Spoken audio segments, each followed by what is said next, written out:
Assalamualaikum warahmatullahi wabarakatuh. Bang Andi, saya mau menceritakan tentang pengalaman saya dalam berzikir nafas, Bang Andi. Bang Andi kan menceritakan kan tentang level-level zikir nafas, terus pengalaman sensasi-sensasi dalam berzikir nafas pada diri saya ini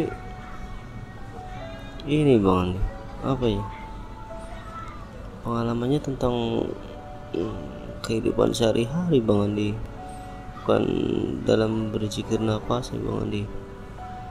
Contohnya begini Bang Andi, di saat saya mengantarkan istri saya ke pasar, saya itu seperti apa ya, dipahamkan gitu, seperti oh ini yang namanya sadar Allah, yang seperti video-video Bang Andi bilang.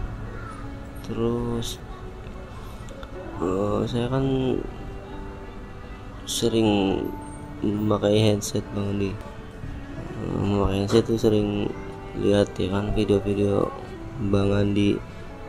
Nah terus tiba-tiba seperti ada perintah gitu Bang Andi, seperti ini, kurang lebih seperti ini Bang Andi, lepas headset kamu, seperti begitu Bang Andi, disuruh lepas, udah coba kamu belajar merasakan sadar Allah gitu, coba kamu pahamin ya kan, seperti ada perintah seperti itu Bang Andi, coba belajar lebih fokus ya, seperti itu Bang Andi. Nah besok-besoknya itu ketika saya sedang bekerja itu Bang Andi, saya mengucap dalam hati itu seperti ini Bang, ya Allah bimbinglah hambamu untuk melihat bahwa engkau itu benar-benar maha meliputi, bahwa engkau itu benar ada di mana-mana ya.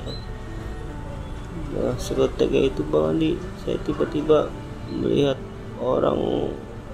melihat mobil lewat, motor lewat itu Bang Andi, seolah-olah saya melihat Allah Bang Andi.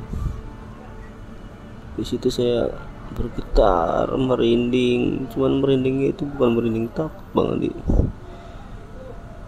merinding penuh apa ya, bergetar badan itu Bang Andi, sampai nggak kerasa nangis Bang Andi.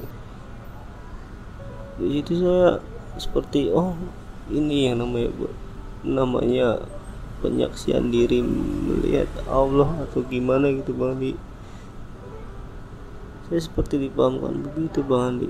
Nah terus ketika saya benar-benar butuh, Bang Andi kan waktu itu kan telepon saya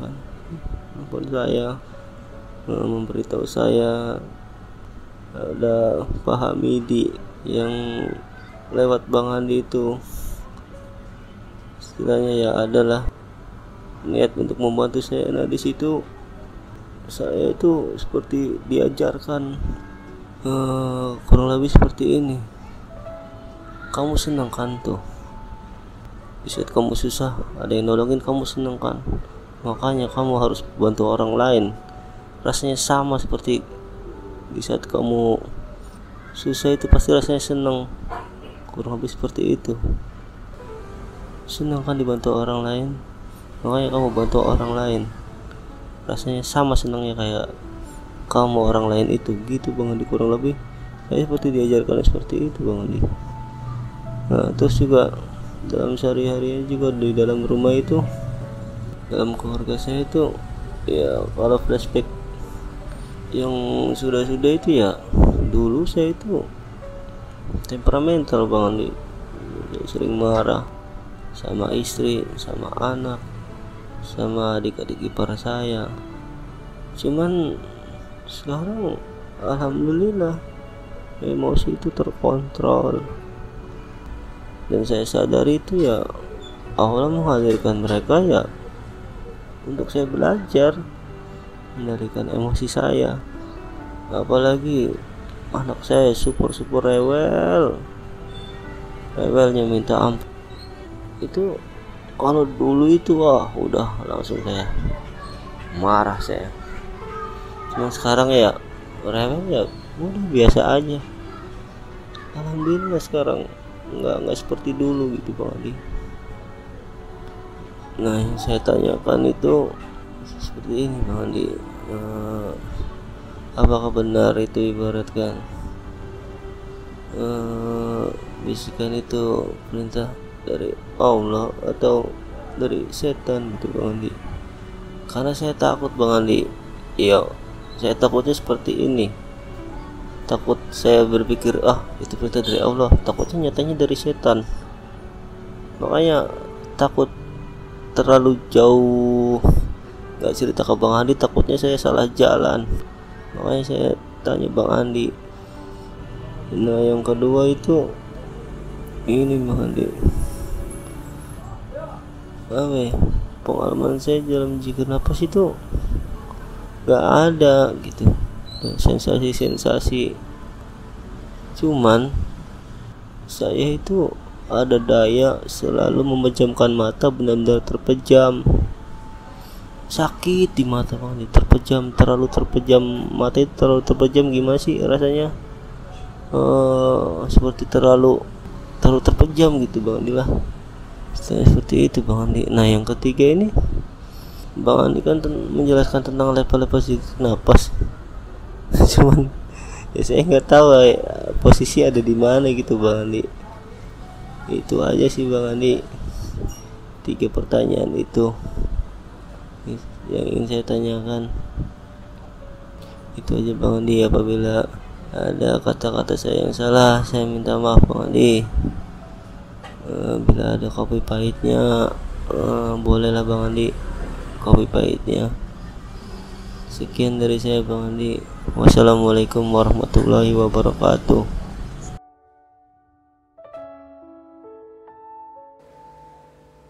Waalaikumsalam warahmatullahi wabarakatuh. Ya alhamdulillah Bang Adi Suhardi sudah bisa berinteraksi dengan Allah, sudah bisa menyaksikan Allah, sudah bisa melihat Allah di sebalik segala sesuatu, yaitu patut kita syukuri ya. Jadi kalau ditanya sekalian Bang Andi kopi pahitnya, ya ini ngeri-ngeri sedap juga ini. Banyak nanti yang nggak tahan kalau dikasih kopi pahit terus. Jadi kopi pahitnya ya lain kali kalau buat audio seperti ini yang jelas suaranya ya, biar enak kita dengernya. Jangan kayak kumur-kumur, kayak bisik-bisik. Ngomong itu yang jelas. Jadi kita dengernya juga enak. Jadi alhamdulillah mengenai perjalanannya saat ini ya nggak usah dicari-cari level berapa Bang saya di zikir nafas, ya nggak usah dicari-cari. Intinya dalam kehidupan ketika kita bisa melihat Allah di segala makhluknya, melihat Allah dalam segala gerak-gerik hidup, melihat Allah di sebalik segala sesuatu, yaitulah hakikatnya berisan ya. Jadi kalau sudah berisan itu akan ada interaksi dua arah seperti Bang Adi tadi bilang. Kayak ada yang ngomong Bang, saya dinasehati Bang, saya dimarahi Bang, macem-macem. Nah, cuman kan awal-awal memang kita bingung, ini betul Allah kah yang ngomong atau dari setan kah? Nah, jadi kita harus melihat yang diomongin itu baik atau buruk, gitu aja. Tidak mungkin Allah nyuruh yang jelek, yang buruk, yang melanggar syariat, ya kan. Kalau kita dinasihati, kita dimarahi, kita ditegur agar menjadi lebih baik, ya sejatinya Allah. Ya. Jadi kita belajar terus membaca. Pada diri kita itu ada nasihat, ada penasehat. Orang yang sering berzikir kepada Allah, pada dirinya itu ada penasehat batin. Ya, penasehat batinnya ya Allah sendiri. Ya. Lalu mengenai zikir napas Bang, kenapa Bang ketika zikir napas mata saya itu kayak terpejam sangat kencang atau seperti lengket, ya kan? Meremnya itu sangat kuat, yaitu tandanya tarikan jiwa. Jadi bagi teman-teman dalam mengamalkan zikir nafas itu matanya itu terpejam sangat rapat seperti lengket ya kan. Itu tarikan jiwa, tandanya kita mulai masuk pada kesadaran jiwa. Jadi jangan takut, ikuti aja, itu kita akan masuk ke wilayah yang lebih dalam ya. Lalu mengenai kehidupan, wajar kalau kita itu sudah bisa berinteraksi seperti itu ya, kita akan lebih hati-hati dalam bersikap ya. Anak rewel, kita mau marah, nah di hati kita itu kayak ada perintah sabar. Allah lah yang sedang mengujimu melalui anakmu ya kan. Istri ngomel, sabar kata Allah. Allah lah yang mengujimu melalui istrimu. Jadi tembus, kita nggak lihat makhluk lagi. Begitu juga dalam kehidupan, ketika kita istilahnya disenggol orang ya, dibuat hati kita tersinggung oleh orang lain, kita nggak cepat marah. Kita akan menyaksikan Allah, ya kan? Nah makanya ketika kita mengamalkan zikir nafas, di situ dibanting habis-habisan. Sejatinya Allah sedang mengajarkan rasa belas kasih ya. Jadi teman-teman, saudaraku, sahabatku, ketika sudah mulai mengamalkan zikir nafas, kering dompetnya, seret rezekinya, bahkan semua yang kita miliki diambil oleh Allah. Yaitu yang pertama apa? Agar rasa cinta kita melekat di hati kita itu lepas. Oh kok cinta harta ya? Harta Allah ambil. Apa yang paling kita cintai itu Allah ambil, ya kan? Agar kita bergantungnya hanya pada Allah, bukan lagi pada makhluk ya. Yang kedua, pelajaran yang utama adalah biar kita itu punya belas kasih kepada sesama ya. Sengaja dibuat kita susah biar kita ngerti jadi orang susah, biar kita nggak sombong ya kan. Makanya banyak para pengamal zikir nafas itu rasa empatinya itu kuat, rasa belas kasihnya itu kuat. Kalau dengar orang susah sedikit rasanya mau nolong aja ya kan. Karena apa? Kita sudah pernah merasakan di posisi itu. Makanya hati kita paham. Aku paham dulu, aku juga pernah susah. Jadi ketika mendengar orang susah ya kita ingat gitu masa lalu kita dulu kayak mana. Nah jadi ketika saat ini sedang diajarkan susah, sedang diajarkan kering ya, sedang diajarkan dompetnya masuk angin ya, itu proses sebenarnya. Nggak selamanya begitu. Kita harus yakin pelajaran hidup itu ya pahit memang, ya kan?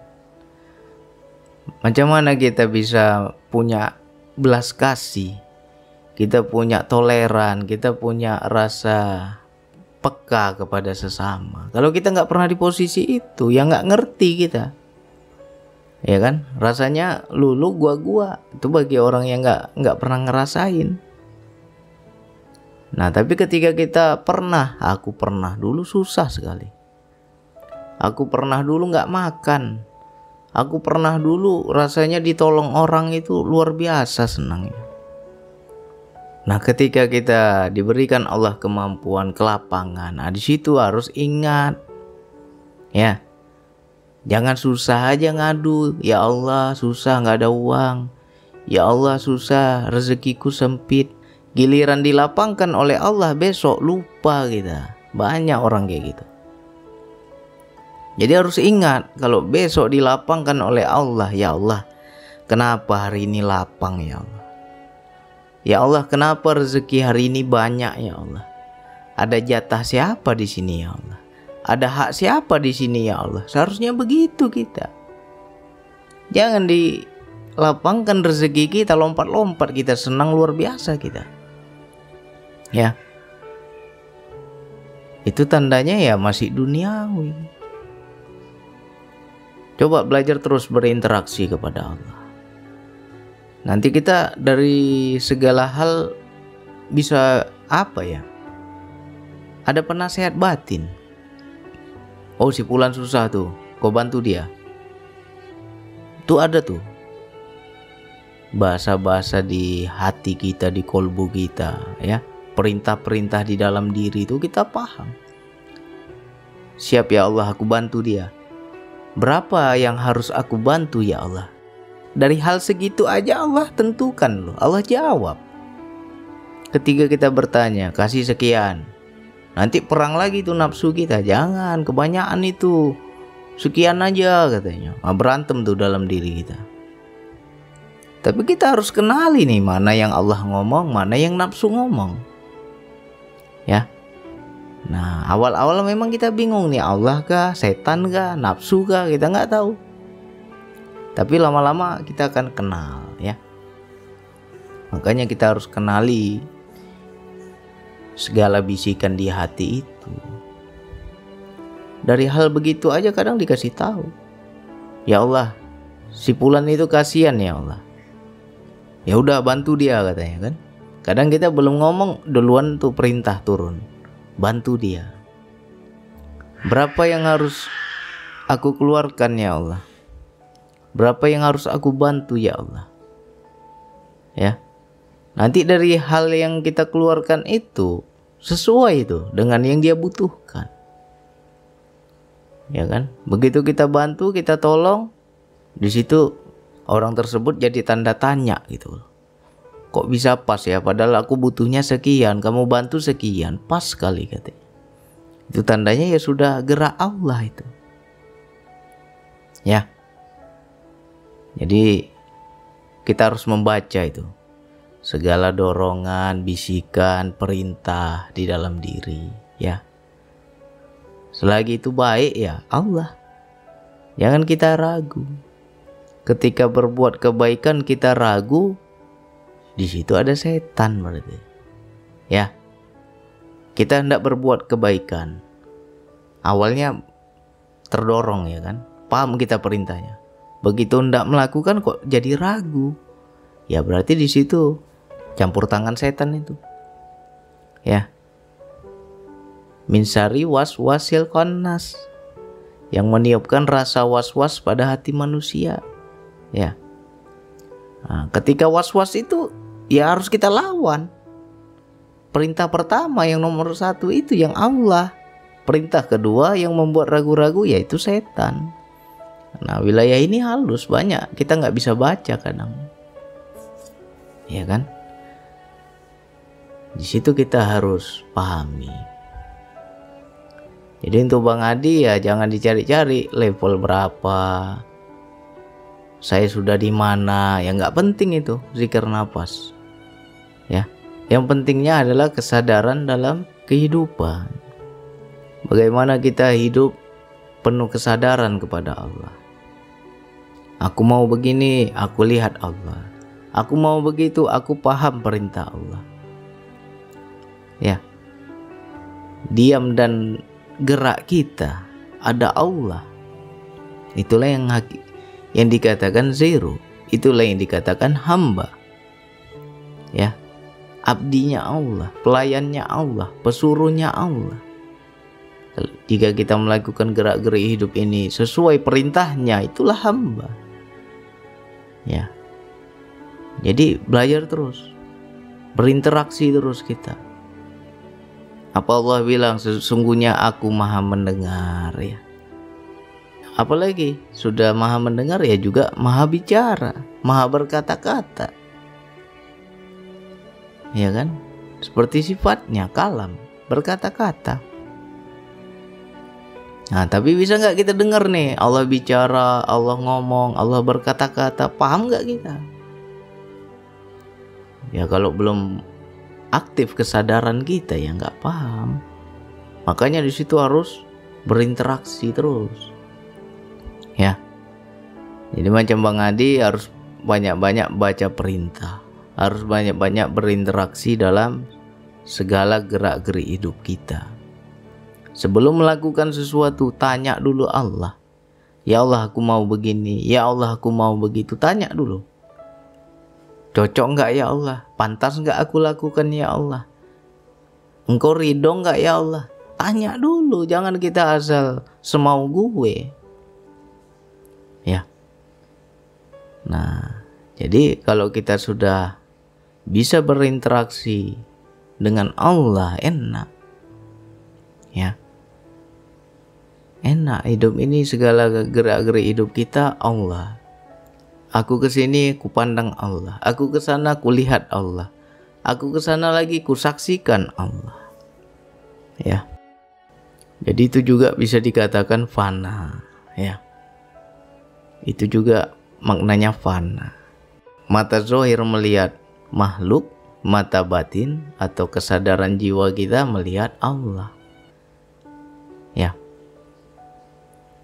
Jadi istiqomah terus. Wilayah ini juga jangan sampai kita merasa sudah sampai.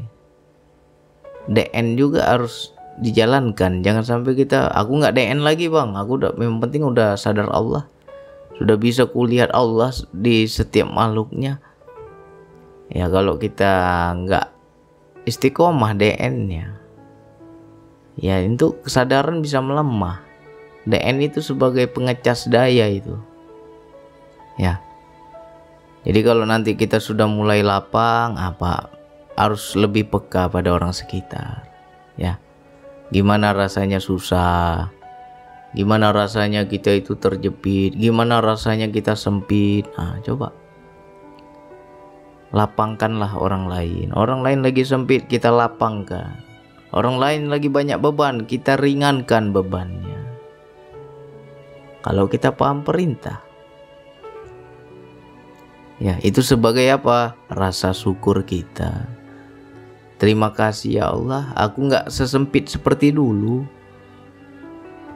Aku tahu rasanya dulu susah, aku tahu rasanya dulu nggak ada apa-apa. Aku tahu dahulunya aku serba terbatas. Nah, ketika sekarang dilapangkan oleh Allah, harus lebih peka. Ya. Nah, sengaja tuh Allah buat kehidupan kita sempit biar kita paham rasanya jadi orang susah. Jadi suatu saat kita nggak susah lagi, nggak lupa diri, ya, nggak sombong. Kita juga lebih peka pada sesama, ya.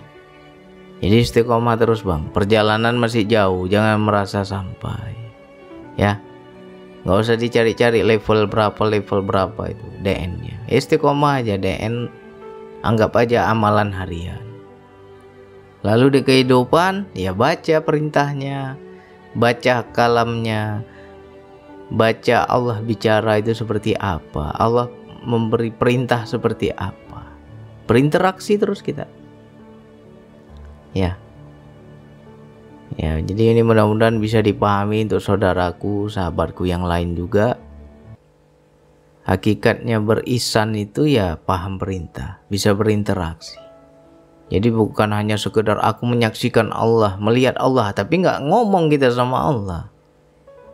Ya, harus kita bicara, ajak bicara Allah itu. Jangan tunggu susah aja baru bicara. Ya Allah aku susah, ya Allah tolong aku, ya Allah bantu aku. Giliran senang nggak pernah kita ajak Allah bicara. Ya, wajarlah hidup kita dibuat susah terus kalau begitu. Jadi setiap gerak-gerik hidup ini awali dengan Bismillah. Itulah hakikatnya Bismillah. Ya, bersama Allah, bertanya dulu kepada Allah, nunggu dulu perintah Allah. Aku kalau nggak ada perintah, nggak melangkah, aku nggak bergerak, aku tunggu dulu perintah dia, baru aku bergerak. Kalau orang sudah bisa seperti itu, enak lah. Hidupnya pasti enjoy. Ya. Jadi mudah-mudahan ini bisa dipahami untuk saudaraku, sahabatku yang lain. Jadi kita istiqomah terus, latih DN-nya ya. Dan dalam kehidupan baca perintahnya. Oke, hanya itu yang bisa saya sampaikan. Wassalamualaikum warahmatullahi wabarakatuh.